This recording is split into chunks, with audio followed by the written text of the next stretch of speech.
হাতির হানায় এলাকার ফসলের ব্যাপক ক্ষয়ক্ষতি, বন দপ্তরের বিরুদ্ধে উদাসীনতার অভিযোগ তুলে পথ অবরোধ ক্ষতিগ্রস্তদের। হাতির তাণ্ডবে দিনের পর দিন এলাকায় ক্ষতি হয়েছে বিঘের পর বিঘে ধান জমি। বারংবার বন দপ্তরকে জানিয়েও লাভ হয়নি। একদিকে হাতি তাড়ানোর যেমন কোনো ব্যবস্থা করেনি বন দপ্তর, তেমনি ক্ষতিগ্রস্তরা পাচ্ছেন না ক্ষতিপূরণও। প্রতিবাদে আজ বাঁকুড়ার বেলিয়াতোর রেঞ্জের বরকুড়া গ্রামে পথ অবরোধ করে বিক্ষোভে ফেটে পড়লেন এলাকাবাসী। বেলিয়াতোর থানার পুলিশ ও বন দপ্তরের আধিকারিকেরা অবরোধ তুলতে গেলে তাদের ঘিরেও বিক্ষোভ দেখান এলাকার মানুষেরা। স্থানীয়ভাবে জানা গেছে, সপ্তাহখানেক আগে পশ্চিম মেদিনীপুরের সীমানা পেরিয়ে প্রায় 25টি হাতির একটি দল বাঁকুড়ার বাঁকাদহ রেঞ্জে প্রবেশ করে। সেই দলটি তারকেশ্বর নদ পেরিয়ে প্রথমে সোনামুখী ও পরে বড়সড় বড়জোড়া ব্লকে প্রবেশ করে। হাতির দলটি বেলিয়াতোড় হয়ে প্রথমে বড়জোড়ায় পৌঁছে গেলেও দলের 7-8টি হাতি ফের আচমকাই পুরনো পথে ফিরে যেতে শুরু করে। এর ফলে কার্যত দুদফায় ধান চাষের ব্যাপক ক্ষয়ক্ষতি হয়। ক্ষতিগ্রস্তদের অভিযোগ, ক্ষয়ক্ষতি কমানোর জন্য হাতির গতিবিধি নিয়ন্ত্রণে কোনো ভূমিকাই নিচ্ছে না বন দপ্তর। মিলছে না প্রয়োজন মতো ক্ষতিপূরণও। অবিলম্বে হাতির দলের গতিবিধি নিয়ন্ত্রণ করে ক্ষয়ক্ষতি কমানো এবং ক্ষতিগ্রস্তদের উপযুক্ত ক্ষতিপূরণের দাবিতে আজ সকাল থেকে বরকুড়া গ্রামের কাছে বেলিয়াতোর সোনামুখী রাস্তা অবরোধ করে বিক্ষোভে ফেটে পড়েন এলাকার 3 থেকে 4টি গ্রামের বাসিন্দারা। বাসিন্দাদের ক্ষোভের মুখে পড়ে বন দপ্তরের আধিকারিকরা ক্ষতিপূরণ না দেওয়ার অভিযোগ অস্বীকার করেছে। তাদের আশ্বাস, ক্ষতিপূরণ কমাতে প্রয়োজনীয় পদক্ষেপ করা হবে। হাতিতে ক্ষতি করার জন্য কত বড় এইখানে 20-22টা হিসাব নাই, আরো আসছে 100 আসছে।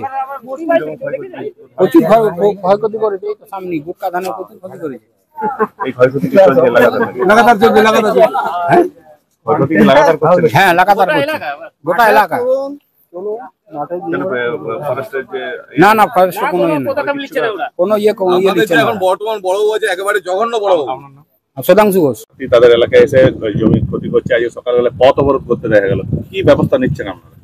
এখন হাতির যেটা রুট আছে সেখানে হাতি যাবে, তো এবার ব্যবস্থা হচ্ছে আমাদের যে বড়জোড়াতে আমাদের যেখানে হাতি থাকে সেখানে ওখান থেকে ঘুরে যাচ্ছে, এবার হাতি থাকছে না, যার কোনো সমস্যাটা হয়েছে। হাতি যদি ওখানে ঢুকে যেত তারপরে কিন্তু এই সমস্যাটা হতো না, যার কারণে এখন সমস্যাটা হচ্ছে।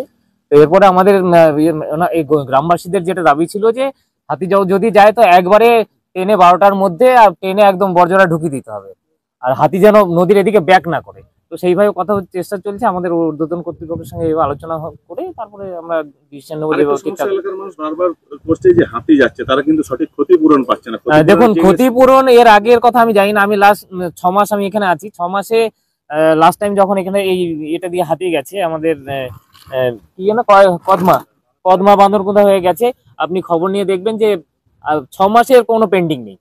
আমি কিন্তু পুরো ইয়ে করে দিয়েছি। এবার পুরনো যদি থাকতে পারে, ঠিক আছে পুরনো থাকতে পারে, কিন্তু আমার সময়কে কিন্তু আমি মোটামুটি আমার ঊর্ধ্বতন কর্তৃপক্ষের সঙ্গে কথা বলে আমি কিন্তু ওটা মোটামুটি মিটিয়ে নিয়েছি। তাহলে এই হাতিকে অন্যত্র সরানোর ব্যবস্থা খুব দ্রুতই করছেন? অবশ্যই। স্যার আপনার নাম? আমার নাম ভজন কীর্তনিয়া, রেঞ্জ অফিসার বেলিয়াতোর। হাতির ইয়ের জন্য ক্ষয়ক্ষতির জন্য কি লাগাতার ক্ষয়ক্ষতি হচ্ছে নাকি? এখন কন্টিনিউ ক্ষয়ক্ষতি হচ্ছে। আগের থেকে আগে কোনো মানে একবারে পেরিয়ে চলে যেত বড়জোড়া, তারপর আবার যখন ফেরার পথে ফিরতো, মানে এই বড়বাবু যে এসছেন, এই বড়বাবু আসার পথে ক্ষয়ক্ষতিটা অনেক বেড়ে গেছে। আমাদের বড়বাবু বলতে বেলিয়াতোর রেঞ্জার সাহেব, কিন্তু সেই ক্ষয়ক্ষতির কি ক্ষতিপূরণ কিছু না, ক্ষতিপূরণ দিচ্ছে না। আমাদের যে আগের বড়বাবু ছিলেন মহিবুল বাবু, গরিব মানুষ দেখে তাকে অন্তত কিছু হলেও নগদ পয়সার অন্তত ব্যবস্থা করতো। ইনি তো মানুষের সাথে কোনো যোগাযোগই ব্যবস্থা করেন না, একেবারে মানে মানুষকে মানুষ বলে মনে করে না, কারোর সাথে কোনো যোগাযোগ নেই, কিচ্ছু নেই। এই বড়বাবু বীরবাবু ভালো হলো, বড়বাবু এমন একটা বাজে বাজে কাজ করছে যেগুলো বলার নয়। এই হাতি বারে বারে এসে আমাদের বনেই সেই পেরিয়ে যাচ্ছে, প্রতিদিন 12টা 1টা 2টোর সময় বেরোচ্ছে, 10টার সময় বেরোচ্ছে, খাচ্ছে, আবার ফের এসে জঙ্গলে আবার অবস্থান করছে। ওই তো প্রতিদিন মানে 100 লোক করছে, তার কোনো কার্যকরী নেই।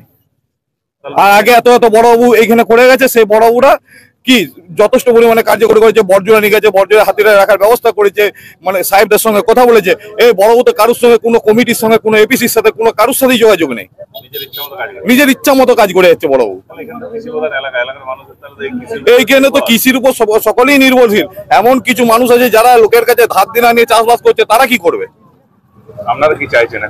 আমরা চাইছি হাতি আসুক। হাতির গতিপথে বাধা দেওয়া আমাদের কারোরই ক্ষমতা নেই, কিন্তু সেইটা ক্ষয়ক্ষতি কম করে যাতে পেরিয়ে যায়, যাওয়া আসা করুক, সবই ঠিক আছে। তা বলে খোলামেলা যে যেমন করে খুশি ব্যবহার করবো তা নয়। গতিপথে বাধা দেওয়ার মতো আমাদের কারোরই মানে ইচ্ছাও নেই, কিছুই না। গতিপথে বাধা দিতে আমরা চাইও নাই হাতির, ক্ষতিপূরণেরও প্রয়োজন। আর সঠিক ক্ষতিপূরণেরও প্রয়োজন আছে। আমার নাম অভিজিৎ ঘোষ, বরকুড়া।